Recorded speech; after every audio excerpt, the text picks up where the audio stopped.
পরিবারের সাথে ঘুরতে কার না ভালো লাগে? আমার তো খুব ভালো লাগে। তো আসসালামু আলাইকুম। সবাই কেমন আছেন? তো সুমাইয়া সাব্বির ডেইলি ভ্লগে সবাইকে স্বাগতম। তো সবাই দিনকাল কেমন যাচ্ছে? ঈদের আনন্দ নিশ্চয়ই সবার ঘরে, ঘরে। তো সবাই মিলে পরিবারে ঘুরতে গিয়েছিলাম টিপাতে। আর টিপাতের মধ্যে ঢুকতে দেখেন সবার মানে গেটের সামনে এত পরিমাণ ভিড় যে মানুষ মনে হয় উপচে পড়ে ঘুরতেছে। তো আমরাও ওইভাবেই আস্তে করে ঢুকে গেলাম ভেতরে আস্তে, আস্তে। তো ভিতরে ঢুকতেই দেখলাম অনেকগুলো হচ্ছে কি ফাস্ট ফুডের দোকান বা অনেকগুলো পুতুলের দোকান বা অনেক জায়গায় দেখতেছি ফলমূলের দোকান, আইসক্রিম, চকলেট। তো ওখানে গিয়ে আমরা প্রথমে আরেক জায়গায় ঘুরতে গিয়েছিলাম। ওখানে গিয়ে প্রচণ্ড গরম। তো আল্লাহর রহমত যে নদী, এজন্যে বাংলাদেশকে বলে মনে হয় নদীমাতৃক দেশ।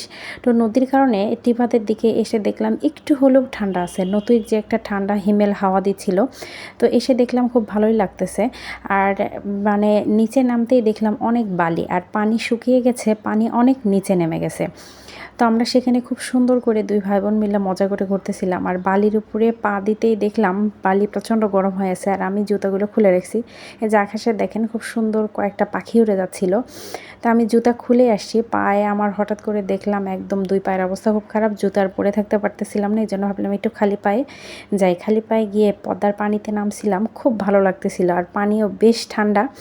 আর ওই দিক দিয়ে মনে হয় একটা নৌকা গেছে, যার কারণে পানির ঢেউটাও প্রচণ্ড আসতেছে। তো আমি এখানে অনেক কিছু লেখার চেষ্টা করতেছিলাম, কিন্তু পানি এসে বারবার ওইটাকে আর কি মানে ভেঙে দিচ্ছিল বা ডুবিয়ে দিচ্ছিল। তো আকাশেও দেখেন অনেক মেঘ আছে কিন্তু কোনো বৃষ্টি নাই। রাজশাহীতে প্রচণ্ড গরম ছিল যা বলা বাহুল্য। তো সবাই নৌকায় উঠে যে যার মতো করে ঘুরতেছে, পরিবারের সাথে সময় কাটাচ্ছে। আর পরিবারের সাথে সময় কাটাতে সবারই খুব ভালো লাগে। খুব কম মানুষেরই ভাগ্য হয় পরিবারের সবাইকে নিয়ে একসাথে ঘুরে বেড়াতে। আমরা দুই ভাই বোন মিলে খুব সুন্দর করে মজা করতেছিলাম। আমার আম্মু গেছিলো, পাশে বসেছিল। তো উনি আর বলতেছে আমি আর ওইদিকে যাব না, তোমরা গিয়ে মজা করো। তো দুই ভাই বোন মিলে পাটা ডোবাচ্ছিলাম। তো বেশ ভালোই লাগতেছিল। সবাই মিলে ছবি-টবিও তুললাম, একটু ভিডিও করলাম। তো ভাবলাম আপনাদের সাথে একটু শেয়ার করব।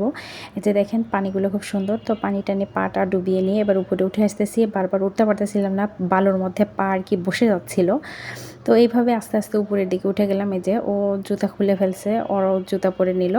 তো আমরা সারাদিন ঘোরাফেরা শেষে এবার জ্যাম ঠেলতে, ঠেলতে পারি। ওই যে প্রথমেই দেখাইছিলাম রাস্তায় প্রচণ্ড জ্যাম।